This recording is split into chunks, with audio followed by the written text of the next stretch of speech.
যারা আল্লাহ এবং তার রাসূলের অনুকরণ করে তারাই তো সফল কাম। সঙ্গত কারণে হাদিস বাদ দিয়ে কোরআন মানার কোনো অপশন জোরে বলেন এই কারণে কোরআন যেমন আমাকে মানতে হবে, রাসূলুল্লাহর হাদিসও আমাকে মানতে হবে। মনে রাখতে হবে পয়গম্বরের এক একটা হাদিসকে হেফাজতের জন্য অতীতের মনীষীগণ তাদের টোটাল লাইফটাকে ব্যয় করেছেন, টোটাল লাইফটাকে ব্যয় করেছেন। আসলে ওই মূর্খগুলি হাদিস সংরক্ষণের ইতিহাস জানে না, ওরা আসলে মুসলমানদের না, বরং ওদের মূল সম্পর্ক হলো তাদের সাথে যারা আজকে ফিলিস্তিনের গাজার মুসলমানদেরকে নির্মমভাবে ভয়ঙ্কর পদ্ধতিতে গণহত্যা চালাইতেছে তাদের সাথে।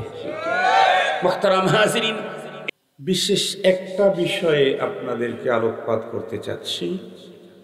সেই বিষয়টা, মূল বিষয়টা গভীরভাবে উপলব্ধি করতে চাইলে, হৃদয়ের গভীরে অঙ্কিত করতে চাইলে আমাদেরকে একটু পিছন থেকে আলোচনা নিয়ে আসতে হবে। তাহলে পরবর্তী কথাটা হৃদয়ের গভীরে ইনশাআল্লাহ আঘাত করবে। আমরা প্রত্যেকেই জানি এই পৃথিবী এবং পৃথিবীতে যা কিছু আছে টোটালি একদিন শেষ হয়ে যাবে। আপনারা কি বলেন?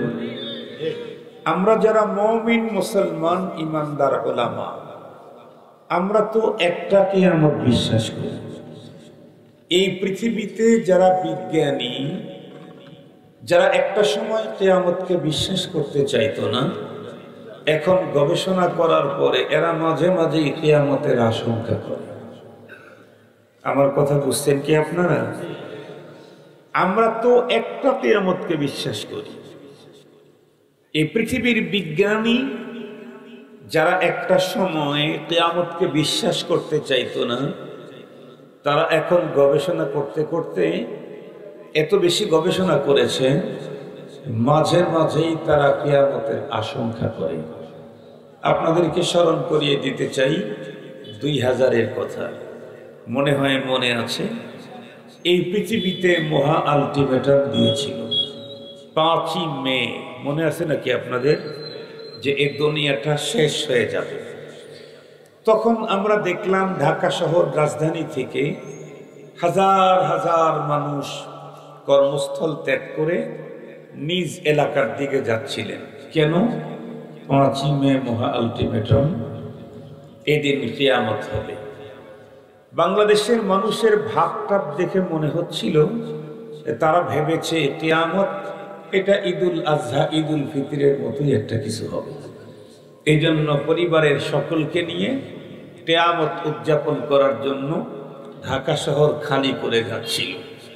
মুহতারাম হাজরিন, আপনাদের মনে পড়ে কিনা জানি না, আমার মনে আছে ওই দিনটা জুমার দিন ছিল।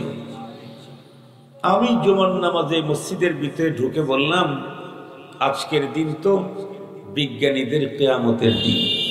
সময়টা মনে হয় 2টা অথবা 2:30 টাইম দিয়েছিল।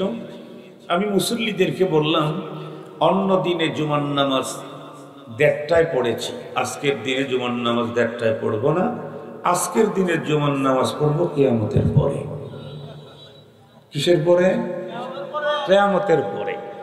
তার মানে তারা যে টাইম ঘোষণা করছে এর পরে গিয়ে আজকে জুমার নামাজ পড়াবো, এতক্ষণ মসজিদেই থেকে যাই। যদি কিয়ামত হয় মসজিদেই ঘটে যাক, বাইরে ঘটার চাইতে তো মসজিদে ঘটাই ভালো। আজকে একটা আর্টিকেল দেখলাম, একটা মেসেজ দেখলাম, তারা তাদের বক্তব্যে বলেছে এই মাত্র কাছাকাছি এখন থেকে 5 বছর, সেটা হলো 2030 সাল নাগাদ এই পৃথিবী মানুষ শূন্য হয়ে যেতে পারে। এই পৃথিবী 2030 সাল এই পৃথিবী মানুষ শূন্য হয়ে যেতে পারে। তো মানুষ শূন্য হলে কারা থাকবে? ওই যে নতুন তারা কিছু তৈরি করতেছে, রবট যেগুলি আছে, এই জাতীয় নতুন কিছু তারা থাকবে। এটা লম্বা কথা, এই কথা আমি টোটাল আজকে বর্ণনা দেব না। আমি এটা পড়ার পরেই আমি বললাম একজনকে যে আমি ওভার 100 মিয়া ওয়া জিয়াদা, নিশ্চিত তাদের এই তথ্য কোনোদিন সত্য হবার নয়। কেন? কারণ কিয়ামত তো হবে মানুষের উপরে, এবং তখন মানুষ থাকবে অনেক, শুধুই থাকবে না মুসলমান। শুধুই থাকবে না কি? মুসলমান। এই পৃথিবীতে একজন মুসলিম থাকা অবস্থাতে কিয়ামত সংগঠিত করবেন না আল্লাহ তাআলা। একজন মুমিনের এত দাম, একজন ঈমানদারের এত দাম, পৃথিবীতে একজন মুমিন থাকতে আল্লাহ পাক কিয়ামতের মহাপ্রলয় সংগঠিত করবেন না। একজন ঈমানদারের এত মর্যাদা আল্লাহ পাকের কাছে। আল্লাহ শুকুর, আল্লাহ পাক আমাদেরকে সেই মুমিনদের কাতারে শামিল করেছেন। আলহামদুলিল্লাহ বলা যায় কি? আলহামদুলিল্লাহ। আমি 40-45 মিনিট কথা বলব, কিন্তু আপনাদের সাথে আমার একটু দূরত্বটা বেশি হয়ে গেছে। এটা জানি এই মানে কেমন মনে হচ্ছে, ছোটবেলায় অনেক গল্প শুনতাম, বনের রাজা, সিংহেও আর সিগালের ঘটনা ছোটবেলায় শুনতাম। সিংহ বনের রাজা, সিগাল খুব খেদমত করে কিন্তু কাছাকাছি যায় না। কাছাকাছি আসো না কেন? স্যার একটু ঝামেলা আছে, এই জন্য কাছাকাছি যায় না। আমার আর আপনাদের কি কোনো ঝামেলা আছে? নেই। আলহামদুলিল্লাহ, এখন একটু ভালো লাগতেছে। আপনাদের সাথে আমার হৃদ্যতা, আন্তরিকতা, মোহাব্বত, ভালোবাসা, এটা এখন বোঝা যাবে। দূরের থেকে শোনে কারা, ওত পেতে শোনে কারা, দোস্ত না দুশমন? দুশমন। ওরা দূর থেকে শোনে, ওত পেতে শোনে। দোস্ত যারা হয় তারা তো একেবারে ভিড়াভিড়ি করে কে কত আগে যেতে চায়, দোস্ত যারা হয়। এই জন্য আলহামদুলিল্লাহ আপনারা সবাই আমার দোস্ত। এক মুমিন আর এক মুমিনের অবিচ্ছেদ্য অংশের মতো। আল্লাহ পাকের রাসূল তো বলেই দিয়েছেন, আল মুসলিম মান সালিমাল মুসলিমুনা মিন লিসানিহি ওয়া ইয়াদিহি। মুসলিমকে যার হাত এবং জবান থেকে একজন মুসলমান নিরাপদ থাকে, সে হলো মুসলিম। তো সেদিকে যেতে চাই না।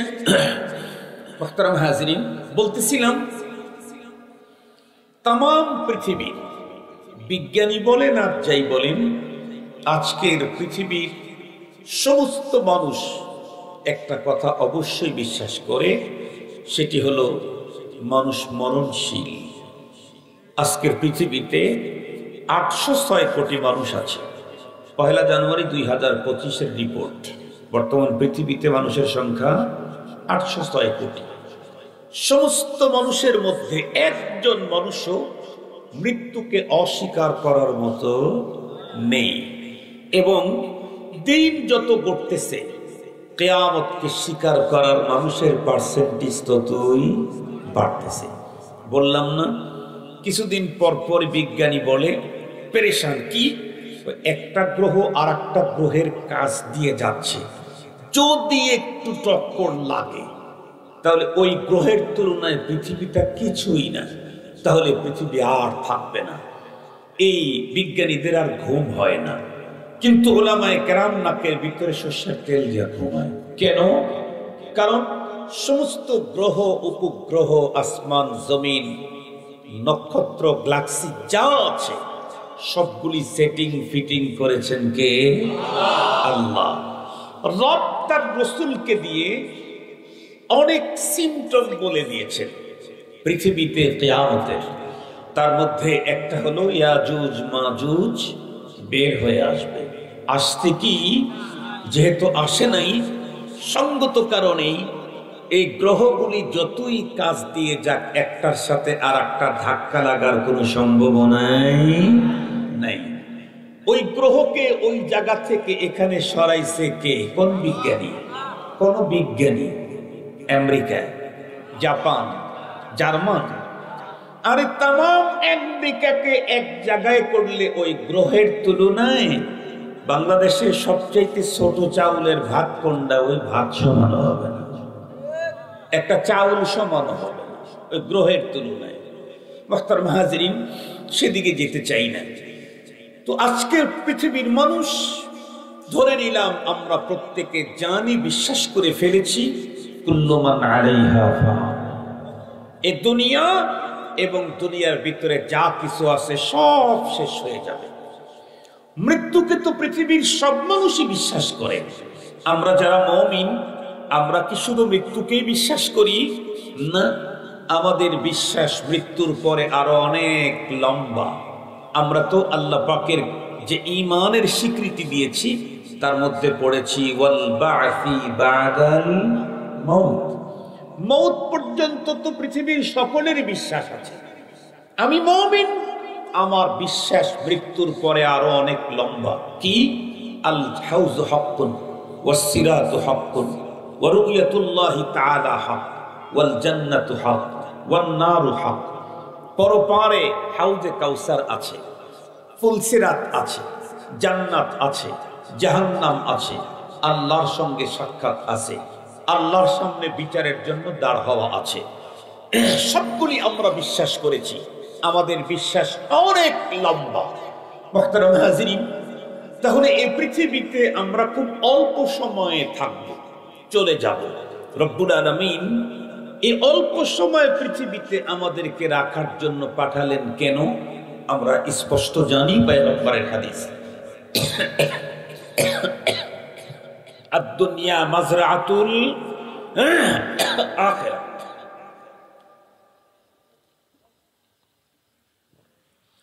দুনিয়াটা হলো আখিরাতের খেতি শুরু।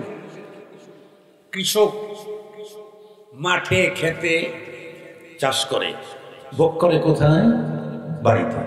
ভোগ করে কোথায়? রব আমাকে 70, 80, 100 বছরের যে জীবন দিয়েছেন, এটা হলো পরপারের। ওই জীবনের সুখ শান্তির সামানা গোছাবার জন্য দিয়েছেন। এই টোটাল লাইফে মাত্র 2 টাকা যদি আমি করতে পারি, তাহলে রব বলেছেন আমি তোমাকে চিরস্থায়ী ভাবে জান্নাতুল ফেরদাউসে মেহমান বানায় রাখবো। আল্লাহ বলেন, ইন্নাল্লাযীনা আমানু ওয়া আমিলুস সালিহাতি কানাত লাহুম জান্নাতুল ফিরদাউসি নুজুলা খালিদিনা ফিহা লা ইয়াবগুনা আনহা হিওয়ালা। ঈমান আর নেক আমল, এই 2টা জিনিস যদি কোনো মানুষ টোটাল লাইফে যদি অর্জন করতে পারে, তাহলে তার জন্য আল্লাহ পাক রব্বুল আলামিন জান্নাতুল ফিরদাউসে মেহমানদারির ব্যবস্থা করে রাখছেন। এমন ভাবে ব্যবস্থা করে রাখছেন যে আমাকে পরপারে কিছুক্ষণ অপেক্ষা করতে হবে না, একদম রেডি। আমি যাওয়ার পরে রেডি হবে না, আমি যাওয়ার আগেই রেডি। আল্লাহর কোরআন আল্লাহ তাআলা বলেন, আস-সাবিকুনাল আউয়ালুনা মিনাল মুহাজিরিনা ওয়াল আনসার والذين اتبعوهم بإحسان رضي الله عنهم ورضوا عنه وأعد لهم جنات تجري تحتها الأنهار। এই পৃথিবীতে নবীজির সাহাবী যারা ছিলেন, সাবিকিন আউয়ালিন, চাই আনসার হোক আর মুহাজির হোক, তাদের জন্য আর কিয়ামত পর্যন্ত যত মানুষ সাহাবীদেরকে সঠিক পদ্ধতিতে অনুকরণ করবে তাদের জন্য আল্লাহ বলেন আ'আদ্দা, রেডি করে রাখা হয়েছে বাগান বাড়ি। সুবহানাল্লাহ বলবেন কি? নরমাল শহরের বাড়ি না, বাগান বাড়ি। শহরের বাড়িতে তো পরিবেশ খারাপ থাকে, ধুলা থাকে, বালি থাকে, গরম থাকে, নানান ঝামেলা। বলুন তো দেখি, পৃথিবীর ভিতরে সবচাইতে সুন্দর আবহাওয়া শহরে না গ্রামে? আর একটু জোরে বলেন। গ্রামে। অক্সিজেন কোথায় বেশি? গ্রামে। মানুষের জীবন, সুস্থ জীবন, এটার সুন্দর পরিবেশ হলো পৃথিবীর গ্রামে। এ কারণেই যত বড় টাকাওয়ালাই দেখেন, প্রথম যখন টাকাওয়ালা হয় তখন কি বলে, ডিস্ট্রিক্ট শহরে বাড়ি করে। আরো একটু টাকা হলে তখন বিভাগীয় শহরে বাড়ি করে। আরো একটু টাকা যদি হয় তাহলে সে রাজধানীতে বাড়ি করে। আরো একটু টাকা যদি হয় দেশের বাইরে বাড়ি করে। আরো যখন টাকা হয় মনে করতেছে আর বেশি দিন বাঁচবো না, তখন একটা বাংলো করে, বাংলো, ঠিক বললাম? বাংলো কি শহরে হয় না গ্রামে হয়? গ্রামে হয়। একটা বাংলো করে, সেখানে অনেক গাছপালা, বসার জায়গা, সুইমিং পুল টুল অনেক কিছু। কেন? এখানে মানুষের স্বাস্থ্যসম্মত পরিবেশটা এখানে। পৃথিবীর মানুষের টাকা হইলে সর্বশেষ যে জায়গায় বাড়ি করে। রব্বুল আলামিন বলেন, ঈমান আর নেক আমল নিয়ে কবরে গেলে তোকে ফার্স্টেই ওই রকম জায়গায় বাড়ি দিয়ে দেবে। জান্নাতুন তাজরি মিন তাহতিহাল আনহার, তোমাকে বাগান বাড়ি দেওয়া হবে। বাগান বাড়ি কেমন? বাগান বাড়ি সংসদ ভবনের মতো, চতুর্দিকে পানি থাকে, আবার পানি চলে যায়, আবার নতুন পানি দেয়। কি ফাইন! এরকম না, না, সংসদ ভবনের তো চতুর্দিকে পানি। আর তোমাকে আমাকে জান্নাতে যে বাড়ি আল্লাহ পাক দান করবেন, আল্লাহ পাক বলেন ওই বাড়ির নিচ দিয়েই পানি চলতে থাকবে। সুবহানাল্লাহ বলবেন কি? আপনারা তো মনে হয় জানেন, বর্তমান পৃথিবীর বিশ্বমানের নেতা যারা আছে, কোথাও শান্তি পায় না, মজা পায় না। শান্তির অনুসন্ধানে কেউ মঙ্গল গ্রহে যেতে চায়, কেউ চাঁদের জায়গাতে বাড়ি কিনতে চায়, চাঁদের এরিয়াতে বাড়ি করবে, বাড়ি কিনবে। কেউ কেউ, এখনো তো সেগুলি হয় নাই, তো কেউ কেউ করে কি, সমুদ্রের ভিতরে জলজ প্রাণীদের সাথে থেকে রাত্রি কাটাইতে একটু ভালো লাগবে মনে হয়, এই জন্য সমুদ্রের ভিতরে ঘর করেছে। ঘর করেছে তো গ্লাস লাগানো, বড় বড় জলজ প্রাণী চতুর্দিক দিয়ে ঘুরতেছে, দেখতেছে। ওখানেই ভয়ের তেমন কোনো কারণ নাই, আবার একেবারে নিরাপদও না। কারণ এমনও প্রাণী আল্লাহ তাআলা জলজগতে তৈরি করে রাখছে, যেই জলজগতের একটা প্রাণীর এক মুঠো খাবার আউলিয়ার চালার সব লোক দিয়ে হবে না। বিশ্বাস করেন কি? একটা প্রাণীর এক মুঠো খাবারও হবে না। আউলিয়ার চালার যত নারী পুরুষ আছে, যত দলেরই আছে, সবগুলাকে একত্রিত করে দিলে মহাসমুদ্রে এমনও প্রাণী আছে যার এক মুঠো খাবার সমান হবে না। এই জাতীয় কোনো প্রাণী যদি শুধু শরীর দিয়ে একটু ধাক্কা দেয়, তাহলে বানানো ওই ঘর বাড়ি তো বলেন না কেন, তাসের ঘরের মতো উড়ে যাবে। এরপরেও মানুষ ওই জাতীয় জায়গাগুলাতে থাকতে, ট্যুর করে ঘুরতে অনেক চয়েস করে। রব্বুল আলামিন বলেন, আমি তোমাদেরকে জান্নাতের যে ঘরটা দেব, বাগান বাড়ি, তার নিচ দিয়ে 4 রকমের নহর প্রবাহমান থাকবে। তার ভিতরে একটা নহর দুধের নহর, আর একটা মধুর নহর, আর একটা শরাবের নহর, আর একটা থাকবে আসাল, আর একটা থাকবে হলো পানির নহর। দুনিয়াতে যত উন্নত কোম্পানির প্যাকেট পানি কেনেন, এর সাথে আবার এক্সপায়ার ডেট দেওয়া আছে। যেই প্যাকেট পানির উপরে এক্সপায়ার ডেট নাই, সেই পানির মহাজন জরিমানা দিতে হবে। তার মানে এটা খুব স্বাস্থ্যসম্মত, কিন্তু ডেট থাকা পর্যন্ত, ডেট চলে গেলেই পুকুরের আর পাগাড়ের পানির চাইতে এটা জঘন্য হবে, অস্বাস্থ্যকর হয়ে যাবে। কিন্তু রব্বুল আলামিন কোরআন হাকিমে জানায় দিয়েছেন, দুনিয়ার সমস্ত ফ্রেশ ড্রিঙ্কিং ন্যাচারাল ওয়াটার, এগুলির তো এক্সপায়ার ডেট আছে। আল্লাহ বলেন, ফিহা আনহারুম মিন মা গায়রি আসিন, তোমাদেরকে যে পানির নহর দেওয়া হবে, এ পানি জিন্দেগিতে কোনোদিন অস্বাস্থ্যকর হবে না। এটা নোটিশ ওখানে ঝুলানো থাকবে, জীবনেই নষ্ট হবে। মুহতারাম হাজিরিন, খুব ভালো করে বুঝবেন। তাহলে আমি আপনি পরপারের জীবনে যদি আল্লাহ পাকের জান্নাতি হতে চাই, তাহলে আমার জন্য দুইটা জিনিস, একটা হলো ঈমান আর একটা হলো নেক আমল। আর এই জন্যই আল্লাহ পাক আমাকে তৈরি করেছেন। ঈমানের লম্বা ফেহরিস্ত আছে, লম্বা 6টা তো আমরা বলেছি ঈমানে মুজমালের ভিতরে। আমানতু বিল্লাহি ওয়া মালাইকাতিহি ওয়া কুতুবিহি ওয়া রুসুলিহি ওয়াল ইয়াউমিল আখিরি ওয়াল কদরি খাইরিহি ওয়া শাররিহি মিনাল্লাহি তাআলা ওয়াল বা'সি বা'দাল মাউত। এখানে তো বলেছি 6টা, এছাড়া আরো আছে। সবগুলি আমাকে জানতে হবে, আর টোটাল লাইফটাই আমাকে রব্বুল আলামিনের গোলামি, তার দাসত্বে কাটাতে হবে। আল্লাহ পাকের কোরআন আল্লাহ বলেন, ওয়ামা খালাকতুল জিন্না ওয়াল ইনসা ইল্লা লিয়াবুদুন, আমাকে শুধুই তার গোলামি দাসত্ব ইবাদতের জন্য তৈরি করেছেন। কেউ যদি বলেন হুজুর শুধুই আল্লাহর গোলামি করব, তাহলে ঘর সংসার, সমাজ, দেশ, রাষ্ট্র, অর্থ, বিবি বাচ্চা এটা কেমনে হবে? সহজ কথা, গোলামি তো খুব সহজ। আমার 24 ঘন্টার জীবন আল্লাহ পাকের গোলামিতে কাটবে, একেবারে সহজ। কেমনে? কোরআন শরীফের দিকে তাকায় দেখেন, আল্লাহ তাআলা বলেন, ইয়া আইয়ুহাল্লাযীনা আমানু ইযা নুদিয়া লিস-সালাতি মিন ইয়াউমিল জুমআতি ফাসআউ ইলা যিকরিল্লাহ।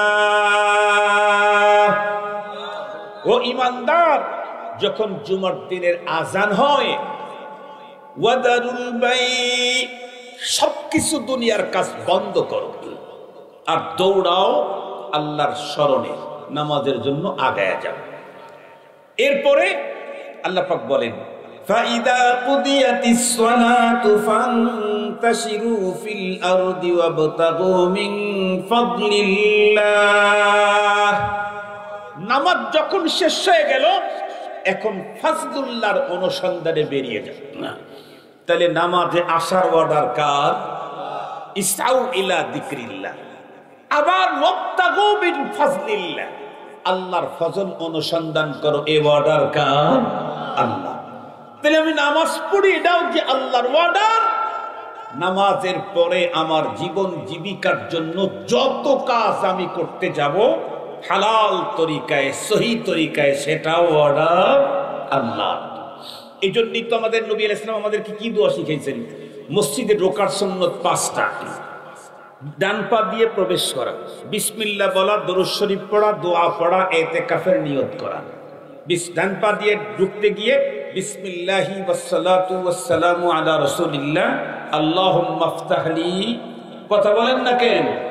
আল্লাহুম্মা ইফতাহলি আবওয়াব রাহমাতিক। এই দোয়া কি হুজুরদের শুধু? এই দোয়া শুধু হাফেজ সাহেবদের না সবার? এই সুন্নত কি শুধু আলেমদের? সবার জন্য। বের হওয়ার সুন্নত 5টা। কি? মসজিদ থেকে আগে বাম পা বের করা, ডান পা জুতার ভিতরে আগে ঢুকানো, বিসমিল্লাহ পড়া, দরুদ শরীফ পড়া, দোয়া পড়া, 5টা সুন্নত। এই 3টা একসঙ্গে পড়া যায় কিভাবে? বিসমিল্লাহি ওয়াসসালাতু ওয়াসসালামু আলা রাসূলিল্লাহ। দোয়া কি? আল্লাহুম্মা ইন্নী আসআলুকা মিন ফাজলি, আয় আল্লাহ আমি তোমার কাছে তোমার ফজল চাই। কোন ফজল? যেই ফজলের অনুসন্ধানের জন্য তুমি আমাকে অর্ডার করেছো। ফাসআউ ইলা যিকরিল্লাহ, কি বলে? ওয়াবতাগু মিন ফাদলিল্লাহ।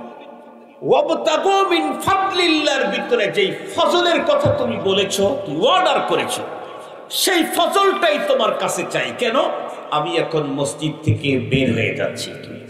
এখন মসজিদ থেকে বের হওয়ার পরে কেউ কৃষি কাজ করব, কেউ চাকরিতে যাব, কেউ অন্যান্য পেশার কাজ করব।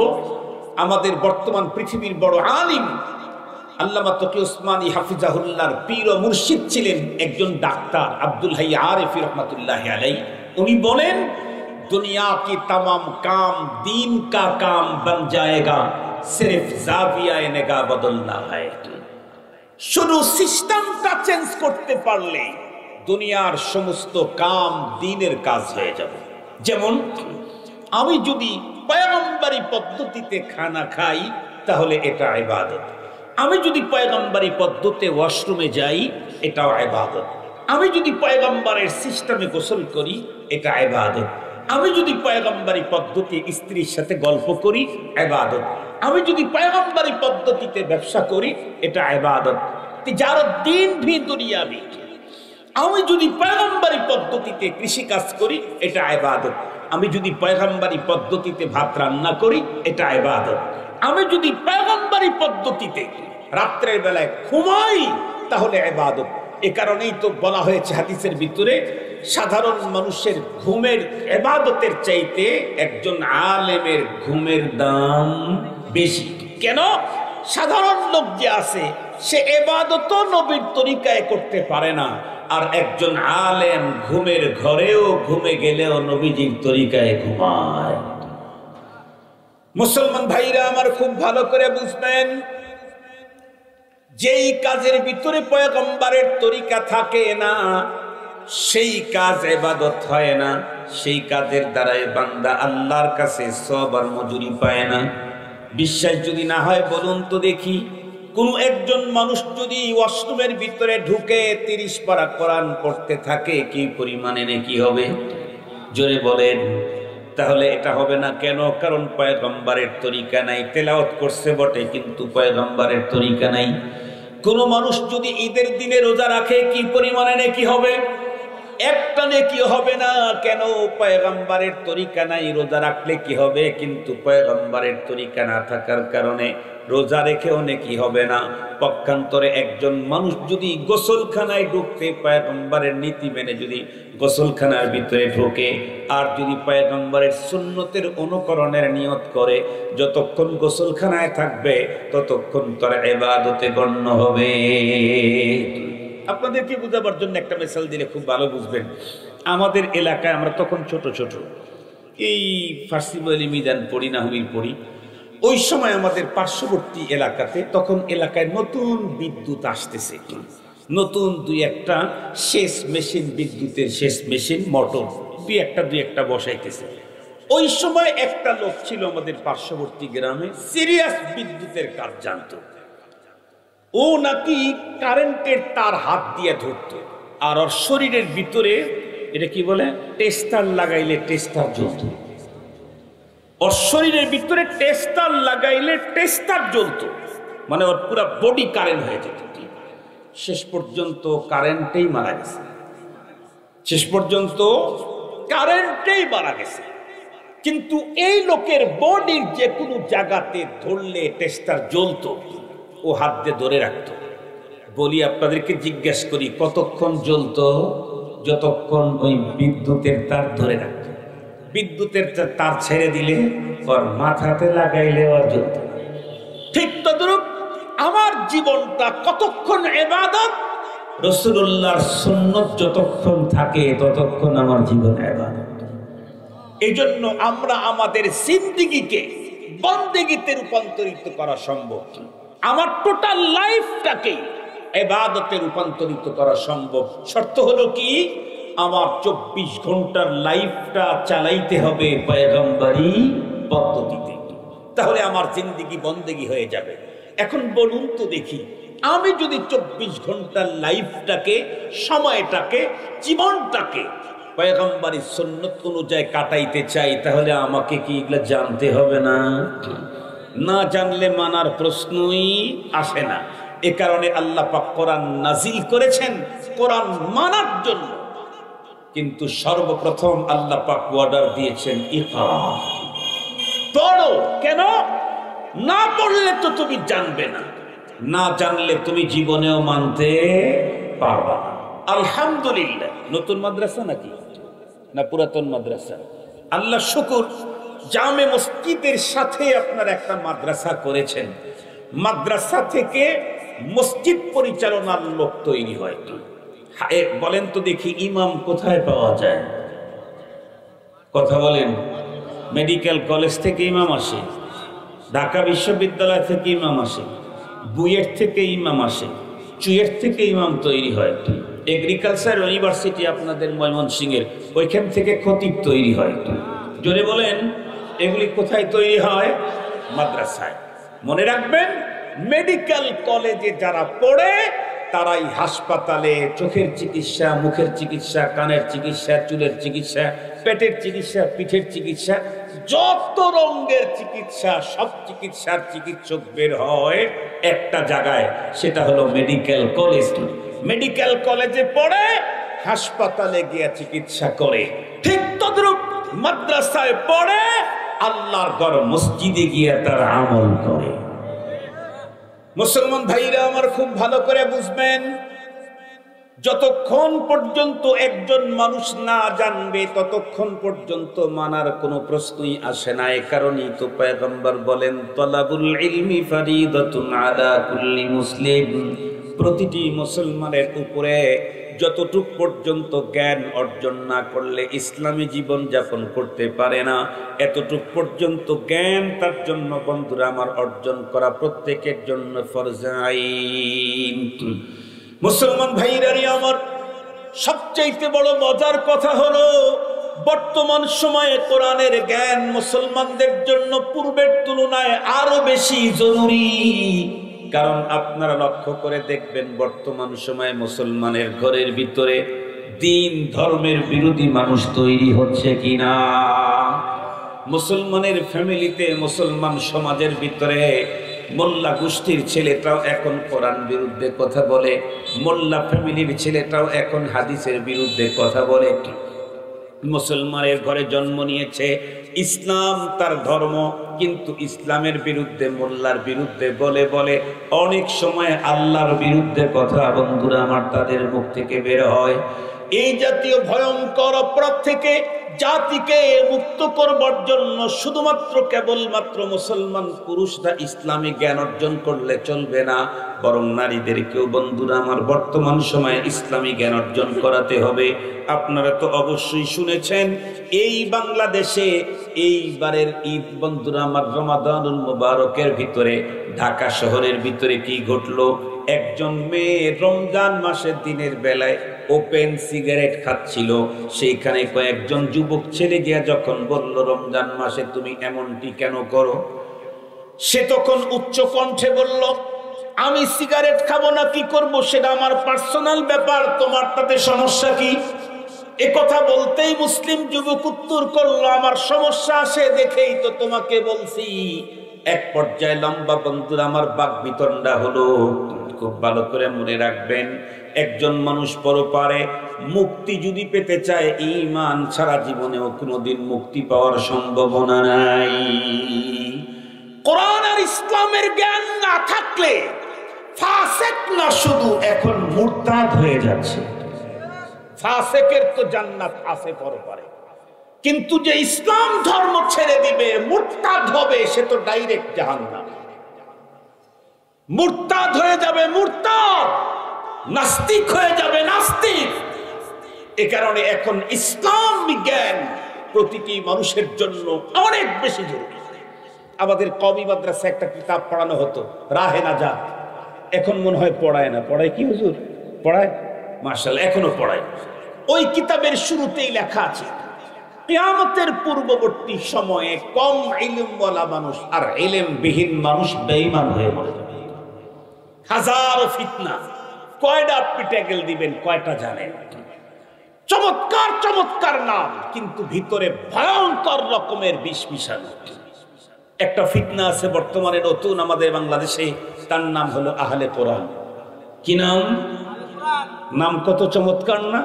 কোরআনের নাম শুনলেই তো বুকটা শীতল হয়ে যায়। আহলে কোরআন, তাদের থিওরি কি তা জানেন? তাদের থিওরি হলো আমরা শুধুই কোরআন মানবো, হাদিস মানবো না। কেন হাদিস মানবে না? ভাই হাদিস যে এই কথাগুলা যে নবীজির কথা, তার কি প্রমাণ আছে?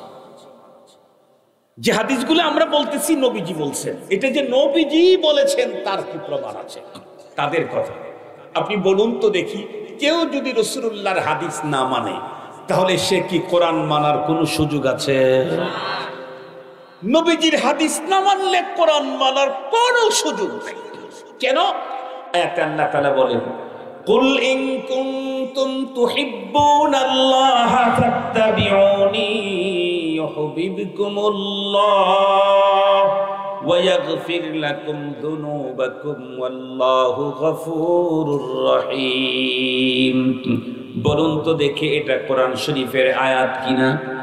কেউ যদি আহলে কোরআন হতে চায় তাহলে এই আয়াতকে মানতে হবে কিনা?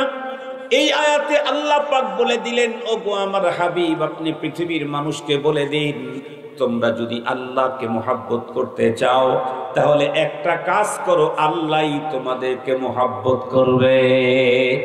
তুমি আল্লাহকে মুহাব্বত করতে চেয়েছিলে, একটা কাজ যদি করতে পারো তাহলে আল্লাহই তোমাকে মুহাব্বত করবে। শুধু মুহাব্বত করবেন তাই না, বরং ওয়াগফির লাকুম যুনুবাকুম, তোমাদের জীবনের সমুদয় গুনাহগুলোকে মাফ করে দিবে। সেই কাজটা কি? আল্লাহ পাক তার রাসূলকে দিয়ে বলায় দিলেন, ফাত্তাবিউনি, আমি পয়গম্বরের অনুকরণ করো। পয়গম্বরের অনুকরণ করতে চাইলেই তো পয়গম্বরের সুন্নাহ লাগবে, হাদিস লাগবে। বন্ধুরা আমার, পয়গম্বরের হাদিস যদি না মানে পয়গম্বরকে অনুকরণ করার কোনো সুযোগ। তাহলে যারা হাদিস মানে না তারা কোরআনের এই আয়াত মানলো নাকি? এরপরে আল্লাহ পাক কোরআন হাকিমের ভিতর আর এক জায়গায় বলেন, লাকাদ কানা লাকুম ফি রাসূলিল্লাহি উসওয়াতুন হাসানাতুন লিমান কানা ইয়ারজুল্লাহা ওয়াল ইয়াউমাল আখির ওয়া যাকারাল্লাহা কাসীরা। তোমাদের জন্য রয়েছে উত্তম আদর্শ তোমাদের নবীর ভিতরে। বলুন তো দেখি, সে আদর্শ যদি আমি গ্রহণ না করি তাহলে কি বন্ধুরা আমার আদর্শ রইল? আমি আল্লাহর পয়গম্বরের আদর্শ পাবো কোথায়? পয়গম্বরের হাদিসের মধ্যেই তো পয়গম্বরের আদর্শ। কথা বলেন না কেন? তাহলে যে হাদিস মানে না কোরআনের এই আয়াত সে মানলো না। এরপরে আল্লাহ পাক আরো কি বলেন? কোরআন শরীফের এক জায়গায় আল্লাহ তাআলা বলেন, আমি তো কোরআন শরীফ আপনার উপরে নাজিল করেছি লিতুবাইয়িনা লিন-নাসি মা নুজিলা ইলাইহিম। আমি কোরআন আপনার উপরে নাজিল করেছি যাতে করে কোরআনের কথাগুলিকে খুলে খুলে আপনি জাতির সামনে পেশ করে দেন। বলুন তো দেখি, পয়গম্বর যে বর্ণনা দিয়েছেন তার নামই তো হাদিস। হাদিস যদি না মানে তাহলে কোরআনের এই আয়াত মানার কোনো সুযোগ আছে নাকি? একটু জোরে বলেন না কেন? মুসলমান ভাইরা রে আমার, এছাড়া কোরআন হাকিমের ভিতরে আল্লাহ পাক কত জায়গায় বলেছেন, আতিউল্লাহ ওয়া আতিউর রাসূল ওয়া উলিল আমরি মিনকুম। তোমরা আল্লাহর অনুকরণ করো, রাসূলের অনুকরণ করো। বলুন তো দেখি, পয়গম্বরের অনুকরণ করতে চাইলে আমি কি নবীকে এখন দেখার সুযোগ আছে নাকি? তাহলে আমি আমার পয়গম্বরের অনুকরণ করতে চাইলে পয়গম্বরের জবানে মোবারকের হাদিস ছাড়া আমার কোনো গতি নাই। কথা বলেন, কথা বলেন। কোরআন শরীফের আরেক জায়গায় আল্লাহ বলেন, ওয়া মাইয়ুতিইল্লাহা ওয়া রাসূলাহু ফাকাদ ফাযা ফাওজান আযীমা। যারা আল্লাহ এবং তার রাসূলের অনুকরণ করে তারাই তো সফল কাম। সঙ্গত কারণে হাদিস বাদ দিয়ে কোরআন মানার কোনো অপশন জোরে বলেন। এই কারণে কোরআন যেমন আমাকে মানতে হবে, রাসূলুল্লাহর হাদিসও আমাকে মানতে হবে। মনে রাখতে হবে, পয়গম্বরের এক একটা হাদিসকে হেফাজতের জন্য অতীতের মনীষীগণ তাদের টোটাল লাইফটাকে ব্যয় করেছেন, টোটাল লাইফটাকে ব্যয় করেছেন। আসলে ওই মূর্খগুলি হাদিস সংরক্ষণের ইতিহাস জানে না। ওরা আসলে মুসলমানদের না, বরং ওদের মূল সম্পর্ক হলো তাদের সাথে যারা আজকে ফিলিস্তিনের গাজার মুসলমানদেরকে নির্মমভাবে ভয়ঙ্কর পদ্ধতিতে গণহত্যা চালাইতেছে তাদের সাথে। মুহতারাম হাজিরিন, এরা অন্যদের চক্রান্তে ইসলামের ভিতরে ডিভাইডিং তৈরি করা হাজারো ষড়যন্ত্র অনেক আগের থেকে পৃথিবীতে চলতেছে, এখনো চালু আছে। কিয়ামত যত আগাবে ফিতনা তত বাড়তেই থাকবে। আমার কথা না, মহানবী মুহাম্মদুর রাসূলুল্লাহ সাল্লাল্লাহু আলাইহি ওয়াসাল্লামের কথা। সঙ্গত কারণেই কোন মানুষ যদি এই যুগে তার ঈমান আর নেক আমল নিয়ে কবর পর্যন্ত যেতে চায় তাহলে তার জন্য দুইটা পথের বিকল্প নাই। একটা হলো নিজেকে যোগ্য আলেম হতে হবে, যোগ্য আল্লাহ ওয়ালার সাথে সুসম্পর্ক রাখতে হবে, অথবা আলেম নই তবে হক্কানি রব্বানি আলেমের সাথে আমাকে থাকতে হবে। আল্লাহ পাক রব্বুল আলামিন বলেছেন, ইয়া আইয়ুহাল্লাযীনা আমানুত্তাকুল্লাহা ওয়া কুনু মা'আস সাদিকিন। ঈমানদার আল্লাহকে ভয় করো। আল্লাহর ভয় আমার অন্তরে কেমনে ঢুকাবো? আল্লাহ বলেন, কুনু মা'আস সাদিকিন। যারা সাদিকিন, আরেফিন, কামিলিন তাদের সঙ্গে তুমি থাকো, তাহলে তাদের খৌফে খোদা, তাদের তাকওয়া তোমার অন্তরের ভিতরে ঢুকে যাবে। মুসলমান ভাইরা রে আমার, আমি মূলত কোরআনে হাকিমের একখানা আয়াতে কারিমা তেলাওয়াত করেছি। সেই আয়াতে কারিমার একটা কথা আপনাদের খেদমতে আজকে অবশ্যই বলবো। আমরা বন্ধুরা আমার পৃথিবীতে এসেছি, একদিন চলে যেতে হবে, নিশ্চিত যেতেই হবে। নাস্তিক যে সেও তো এ কথা বিশ্বাস করে আমাকে দুনিয়া ছেড়ে চলে যেতে হবে, কখন জানি না, তবে চলে যেতে হবে এটা নিশ্চিত। আল্লাহ বলেন লিকুল্লি উম্মাতিন আজাল ইদা জাআ আজালুহুম লা ইস্তাখিরুনা সাআতান ওয়া লা ইস্তাকদিমুন।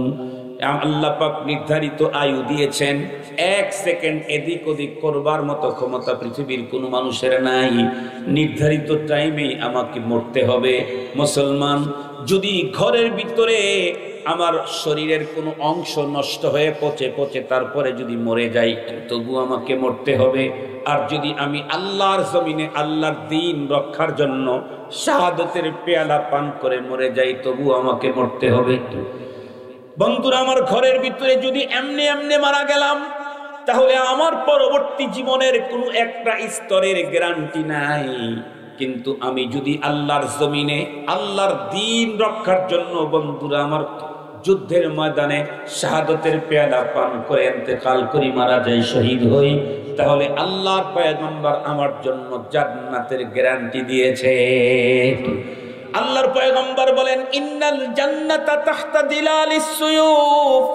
পৃথিবীর মানুষ, তুমি জান্নাত কোথায় খোঁজো? কোথায়? জান্নাত তো তোমার তরবারির নিচে। কোন জায়গায় তরবারি? ভাই ভাইকে হত্যা করতে গিয়া বন্ধুরা আমার তরবারি ব্যবহার করবে সেই তরবারির নিচে? না না, এসব প্রসঙ্গে তো পয়গম্বর ভয়ঙ্কর কথা বলেছেন। পয়গম্বর বলেন আল কাতিলু ওয়াল মাকতুল কিলাহুমা ফিন্নার। কেউ কোনো মুসলমান আর এক মুসলমানকে এমনিতেই জুলমান হত্যা করার জন্য, ওকে মারার জন্য গেল, এও তাকে মারার জন্য গেল। আল্লাহর পয়গম্বর বলেন এইরকম অবস্থার ভিতরে যে হত্যা করলো, যে হত্যা হলো, দুইজনই জাহান্নামে যাবে। পয়গম্বর বলেছেন তাহলে কোন তরবারির নিচে জান্নাত? যেখানে তরবারি চালানো হয় ইসলামের স্বার্থে, দ্বীনের স্বার্থে। এক কথায় বন্ধুরা আমার ধর্মীয় ইসলামকে রক্ষা করার জন্য রণাঙ্গনে যারা তরবারি চালাইতে গিয়া শাহাদাতের পেয়ালা পান করবে, নবীজি বলেন তোমার তরবারির ছায়াতলি হলো জান্নাত। আজকে তাম পৃথিবীতে, একটা সময় তো ছিল বাংলাদেশে যুদ্ধের কথা, জিহাদের কথা বলাই যেত না। বললেই জঙ্গি, সন্ত্রাসী, কত রঙের তকমা লাগায়া রাত্রের অন্ধকারে কখন ধরে নিয়ে গেছে আর খোঁজই পাওয়া যায় নাই, অথবা পাওয়া গেছে ততক্ষণে তার জীবন শেষ হয়ে গেছে, অথবা কোনো জায়গায় অজ্ঞাত স্থানে লাশ পড়ে আছে। আলহামদুলিল্লাহ এখন তো কিছুটা হলেও ওই অবস্থার চাইতে একটু ভালো আছি। মুহতারাম হাজরিন, খুব ভালো করে বুঝবেন, আমাদের দেশে পুলিশ আছে না, র্যাব আছে না? আছে। আমাদের দেশে তো কারাগার নাই, আছে। এগুলি কেন দরকার? কথা বলেন না কেন? একটা দেশের সিস্টেমকে সুন্দর শান্ত পরিবেশ রাখার জন্য পুলিশ দরকার, র্যাব দরকার। কথা বলেন, এগুলি দরকার। সাথে সাথে অপরাধীকে শাস্তি দেওয়ার জন্য কারাগারও দরকার। ছোট্ট একটা দেশ তার নিজাম ঠিক রাখার জন্য যদি পুলিশ লাগে, র্যাব লাগে, অস্ত্র লাগে, তাদেরকে শায়েস্তা করার জন্য যদি কারাগার লাগে, আল্লাহ পুরা জমিনের কোটি কোটি মানুষ তৈরি করে রাখছেন পুরা জমিনের ভারসাম্যটাকে টিকে রাখার জন্য। বলুন তো দেখি, মুজাহিদ দরকার আছে না? না, মুজাহিদ প্রয়োজন আছে। আল্লাহর কোরআন আল্লাহ বলেন ওয়ালাউলা দাফউল্লাহিন নাস বা'দাহুম বিবাদ লাহুদ্দিমাত সাওয়াবে। আল্লাহ পাকে সিস্টেম রেখেছেন কেন? পৃথিবীতে কেউ যেন কোনো মজলুমের উপরে যেন কখনো জুলুম করতে না পারে, কোন দুর্বলের উপরে কেউ যেন কখনো জুলুম করতে না পারে।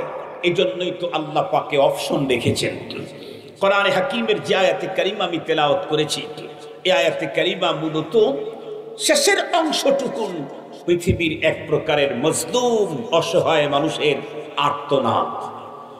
রাসূল করিম সাল্লাল্লাহু আলাইহি ওয়াসাল্লাম মক্কাতুল মুকাররমায় দ্বীন প্রচার করতে পারলেন না, হাজার বাধা। আল্লাহ পাক রব্বুল আলামিন তার রাসূলকে প্রথমে ইশারা করলেন, আপনাকে মদিনায় যেতে হবে। নবীজি সাহাবীদেরকে পাঠিয়ে দিলেন। এরপরে আল্লাহ পাকের অর্ডারে নবীজিও চলে গেলেন। নবী যখন মদিনাতুল মুনাওয়ারা হিজরত করে চলে গেছেন, তখন মদিনার কিছু দুর্বল মানুষ, মক্কা কিছু শিশু, কিছু নারী, এরাও মদিনায় হিজরত করতে চাইল, কিন্তু তারা বাধা দিল। মক্কার কুরাইশেরা প্রত্যেকেরা শুধু বাধাই দিল না, তাদের আপনজন গার্ডিয়ান তো মক্কায় মদিনাতে চলে গেছে, এদের উপরে নির্মম নির্যাতনের স্টিম রোলার চালানো শুরু করল। কাফের মুশরিকদের নির্যাতন সইতে সইতে সইতে সইতে আর যখন পারে না, তখন এই মানুষগুলি আল্লাহ পাকের কাছে আবেদন করতেছিল, কান্নায় ভেঙ্গে পড়ে। কি বলতেছিল? রব্বানা আখরিজনা মিন হাদিহিল কারিয়াতিয যালিমি আহলুহা, আয় আল্লাহ তুমি আমাদেরকে এই জনপদ থেকে বের করে দাও, যেই জনপদের অধিকারীরা ভয়ঙ্কর জালিম, আমাদেরকে খেতে দেয় না, চলতে দেয় না, আমাদেরকে হত্যা করে, নির্মম নির্যাতন করে। ওয়াজআল লানা মিন লাদুনকা ওয়ালিয়া ওয়াজআল লানা মিন লাদুনকা নাসীরা। আর সইতে পারতেছি না আল্লাহ, তোমার পক্ষ থেকে আমাদের একজন গার্ডিয়ান দাও, তোমার পক্ষ থেকে আমাদের সাহায্যকারী পাঠাও। এই আবেদন যখন কান্নায় করতেছিল, তখন রব্বুল আলামিন এই আয়াত নাযিল করলেন। আল্লাহ পাক বলেন, ওয়া মা লাকুম লা তুকাতিলুনা ফি সাবিলিল্লাহ ওয়াল মুস্তাযআফিনা মিনার রিজালি ওয়ান নিসাই ওয়াল বিলদান আল্লাযীনা ইয়াকুলুনা রব্বানা আখরিজনা মিন হাযিহিল কারিয়াতিয যালিমি আহলুহা ওয়াজআল লানা মিন লাদুনকা ওয়ালিয়্যাও ওয়াজআল লানা মিন লাদুনকা নাসীরা। আল্লাহ পাক বলেন, মালাকুম, কি হলো তোমাদের ও মুসলমান, কি হলো তোমাদের? লা তুকাতিলুনা ফি সাবিলিল্লাহ, আল্লাহর রাস্তায় কেন তোমরা জিহাদ করতেছো না, সশস্ত্র আক্রমণ কেন তোমরা করতেছো না? অবস্থা তো এই, ওয়াল মুস্তাযআফিনা মিনার রিজাল ওয়ান নিসা ওয়াল বিলদান, অথচ কমজোর, অসহায়, দুস্থ, অসুস্থ এবং নারী এবং শিশুদের উপরে এমন নিপীড়ন চালানো হচ্ছে, যেই নিপীড়নের কারণে তারা আমার কাছে আবেদন করে বসতেছে, রব্বানা আখরিজনা মিন হাযিহিল কারিয়া আয-যালিমি আহলুহা, আল্লাহ আমাদেরকে এই অঞ্চল থেকে বের করে দেন, যেই অঞ্চলের অধিবাসীগুলো বড় জালেম, এবং আপনার পক্ষ থেকে আমাদের একজন গার্ডিয়ান নিযুক্ত করেন, আপনার পক্ষ থেকে আমাদের সাহায্যকারী আপনি পাঠিয়ে দেন। সেম কথাগুলি, যেই কথাগুলি বন্ধুরা আমার আজ থেকে 1500 বছর আগে মক্কার পীড়িত মজলুম মুসলমানরা আল্লাহর কাছে আবেদন করে বলেছিল, সেম কথাগুলি আজকের এই পৃথিবীর গাজার মুসলমানেরা সেম কথাগুলি বলতেছে। সেম কথাগুলি গাজার মুসলমান বলতেছে। আপনারা সোশ্যাল মিডিয়ার মাধ্যমে দেখেছেন, ছোট্ট বাচ্চা নির্যাতনের শিকার হয়ে বলে, আমি তোমাদের এই আচরণের কথা আল্লাহকে বলে দেব। মুসলমান ভাইরা আমার, শুধু কি তাই? সেইখানে নির্যাতন, পৃথিবীতে যত ভয়ঙ্কর নির্যাতন হয়েছে তাকেও হার মানিয়ে দিচ্ছে বর্তমানের গাজার ইহুদিজমের নির্যাতন মুসলমানদের উপরে।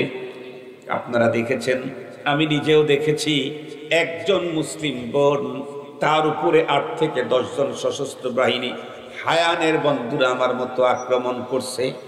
শকুন যেমন ঠুকায় ঠুকায় খায়, আমার মুসলিম বোনকে সেইভাবেই তারা আক্রমণ করতেছিল। ওর আর্তনাদে তো আল্লাহর জমিন ভারী হয়ে যাবে, ওরা হাজারিতে তো আল্লাহর জমিন ভারী হবে।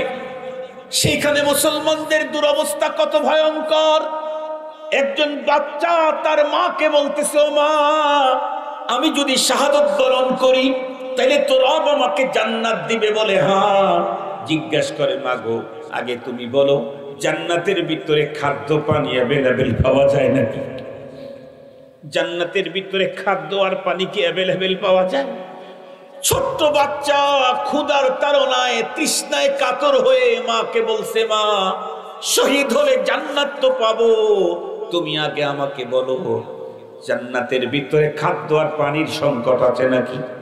মা কান্নায় ছোট্ট মাসুমকে ডেকে বলল, বাবা জান্নাতের ভিতরে খাদ্য পানির কোনো সংকট নাই, সেখানে শুধুই সুখ আর সুখ। এই ছোট্ট বাচ্চা তখন ডেকে বলে, মাগো জান্নাতে যদি খাদ্য পানির সংকট না থাকে তাহলে আমি আর দুনিয়াতে বাঁচতে চাই না, শাহাদাতের পেয়ালা পান করে জান্নাতি যেতে চাই। মুসলমান ভাইরারি আমার, শুধু তাই নয়, গাজার একজন সাংবাদিক ধ্বংসস্তূপের উপরে দাঁড়িয়ে মোবাইলে বন্ধুরা আমার স্ট্যাটাস দিল, একটা স্ট্যাটাস। সেই শব্দগুলি শোনার পর সত্যি নিজেকে লজ্জিত মনে হয়। মনে হচ্ছে কোন মুখ নিয়ে আল্লাহর আদালতে দাঁড়ায় বলবো, রব তুমি আমাকে দয়া করো, মায়া করো, ক্ষমা করো। কেমনে দাঁড়াবো?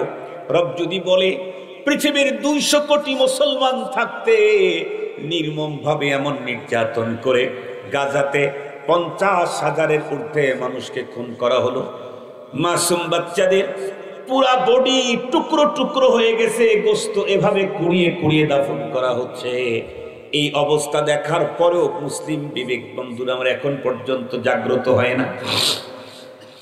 ওই যুবক সাংবাদিক বলতেছিল, জানি না আমি মোবাইলে স্ট্যাটাস দেওয়ার পরে আর দুনিয়াতেই থাকবো নাকি ওপারে চলে যাব, তবে একটা কথা বলি, আজকের পৃথিবীর এতগুলি মুসলমান, এতগুলি রাষ্ট্র, এত অস্ত্র, এত প্রভাব প্রতিপত্তি, এরপরেও একবার কি গাজার মুসলমানদের রক্ত আর তাদের কান্না তাদের কানের ভিতরে ঢুকলো না? তারা একজন মানুষও কি আমাদের সাহায্যের জন্য আগায় আসতে পারে না? এই জমিন একদিন এদেশের এই পৃথিবীর মুসলমানদের বিপক্ষে এই জমিন এবং শহীদদের রক্তই একদিন বন্ধুরা আমার সাক্ষী দিয়ে দিবে। মুসলমান ভাইরা আমার খুব ভালো করে বুঝবেন কথাগুলি। বর্তমান পৃথিবীতে যত বড় আলেম আছে তাদের ভিতরে প্রথম সিরিয়ালের প্রথম আল্লামা মুফতি তকি ওসমানী, পাকিস্তানের গ্র্যান্ড মুফতি। বর্তমান দুনিয়াতে যদি 5 জন গ্র্যান্ড বড় আলেমের নাম লেখেন তকি ওসমানী ছাড়া হবে না। 10 জনের আলেম নাম যদি উচ্চারণ করেন তকি ওসমানীর নাম বাদ দিয়ে হবে না। 3 জন আলেমের নামও যদি বলেন আমার বিশ্বাস তকি ওসমানী সাহেবকে বাদ দিয়ে হবে না।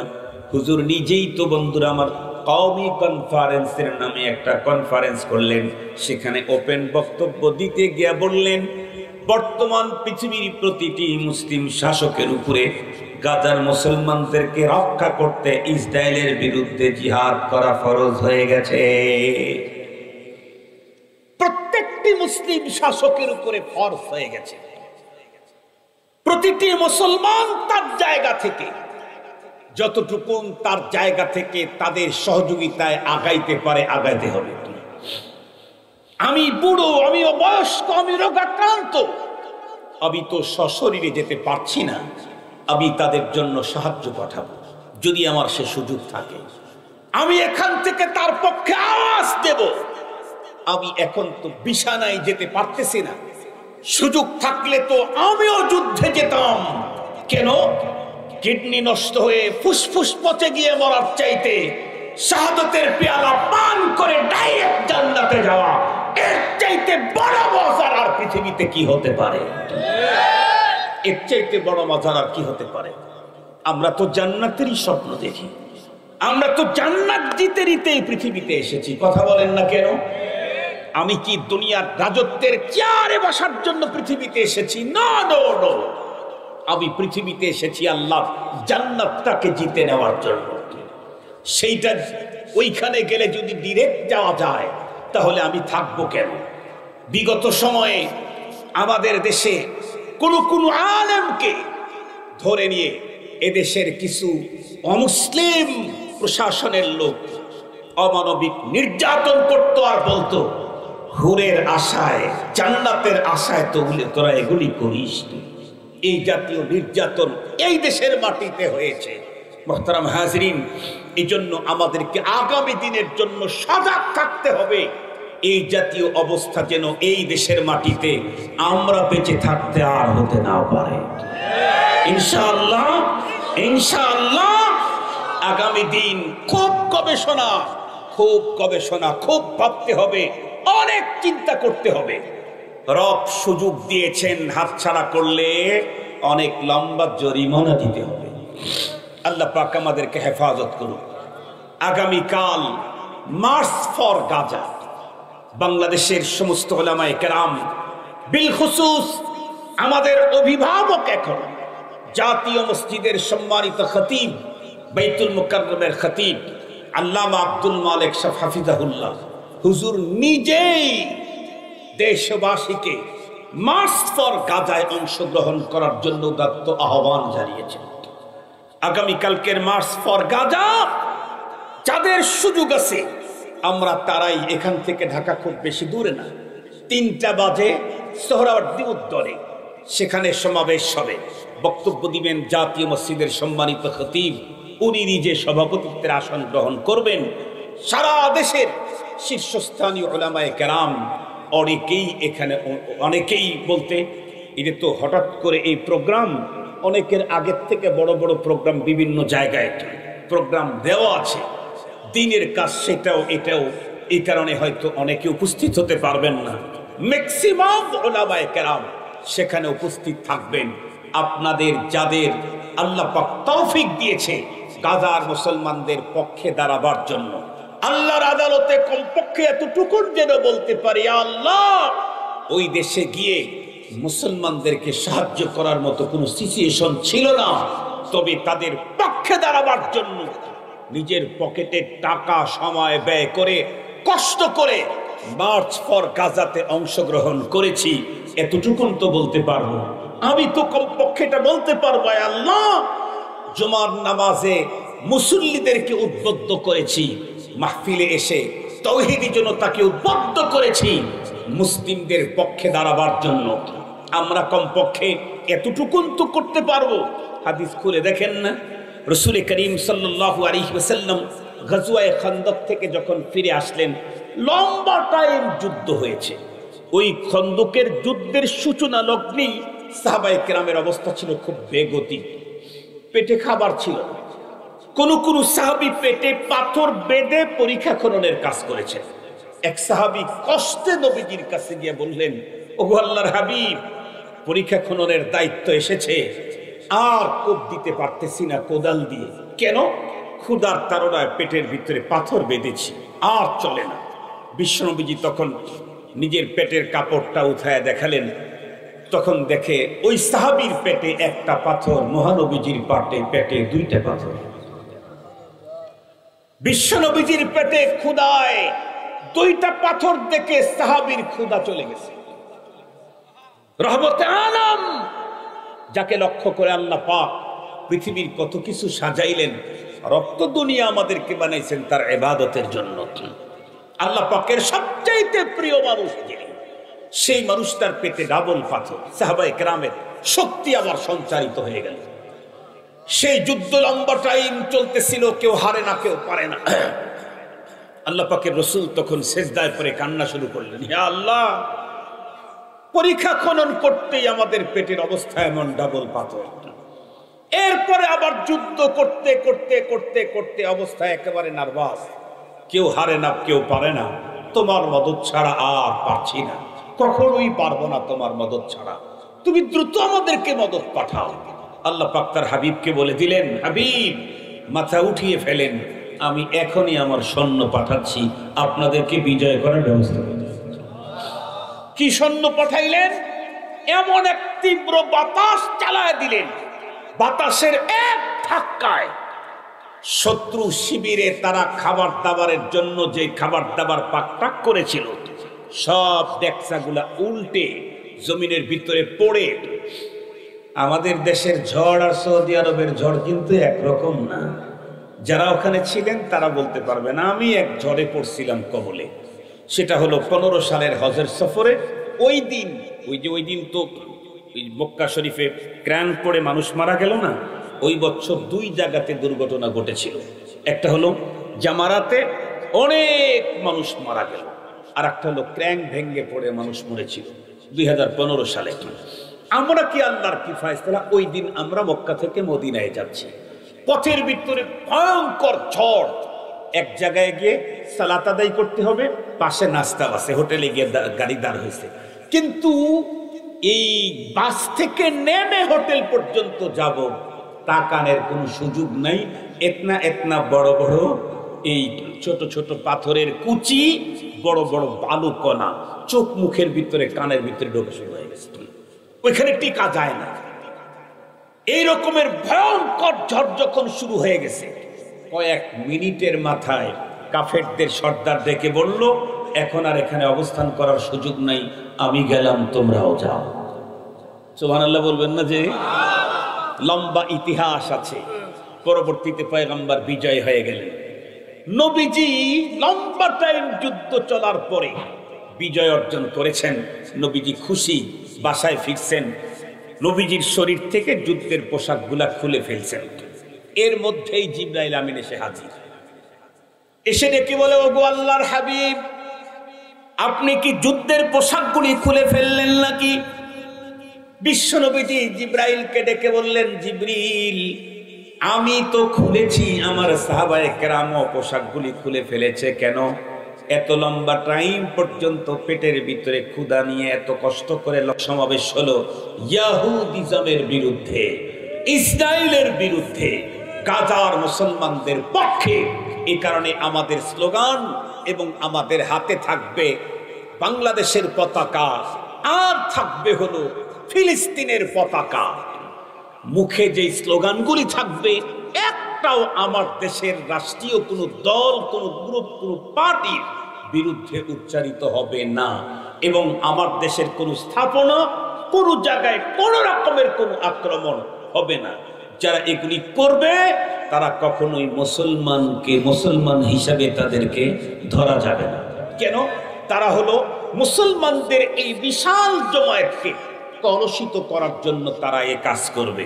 এ কারণে তারা মুসলমানদের পক্ষের শক্তি হিসাবে তারা চিহ্নিত হবে না, বিবেচিত হবে না। এক কথায় উলামায়ে কেরাম আমাদেরকে যেভাবে দিক নির্দেশনা দিবে, গাইড দিবে, আমরা সেভাবেই আগামী কালকের সমাবেশকে সফল করব। আপনারা কিন্তু ঢাকা থেকে খুব বেশি দূর না, আপনারা ঢাকা থেকে খুব বেশি দূর না, অনেক লম্বা টাইম লাগে না।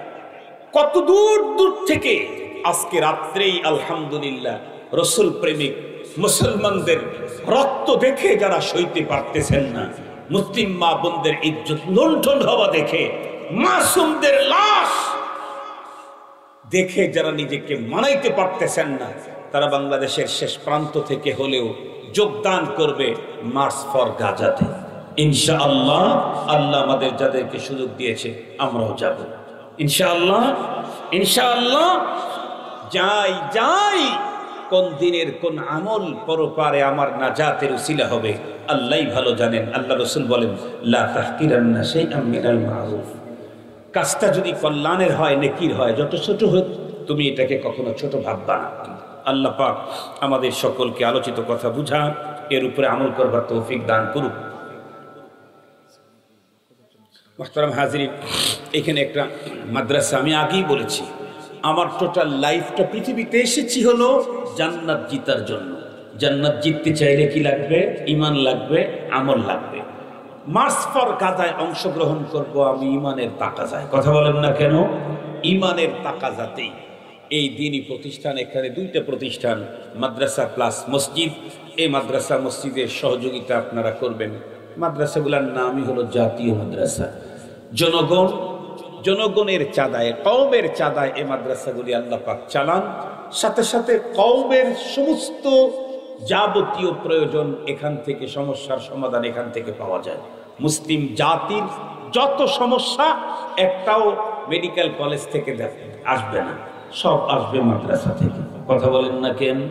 মুসলিম জাতির ইসলামী যত সমস্যা এগুলি মেডিকেল কলেজে সমাধান নেই, এগ্রিকালচার ইউনিভার্সিটিতে নেই, ঢাকা বিশ্ববিদ্যালয়ে নেই, এগুলি আছে হলো মাদ্রাসায়। মুফতির কাছে, মুহাদ্দিসের কাছে, শেখুল হাদিস সাহেবের কাছে, আদিবের কাছে, মুফাসসিরের কাছে। আল্লাহ পাক আমাদের সকলকে এ দ্বীনি প্রতিষ্ঠানে সহযোগিতা করার তৌফিক দান।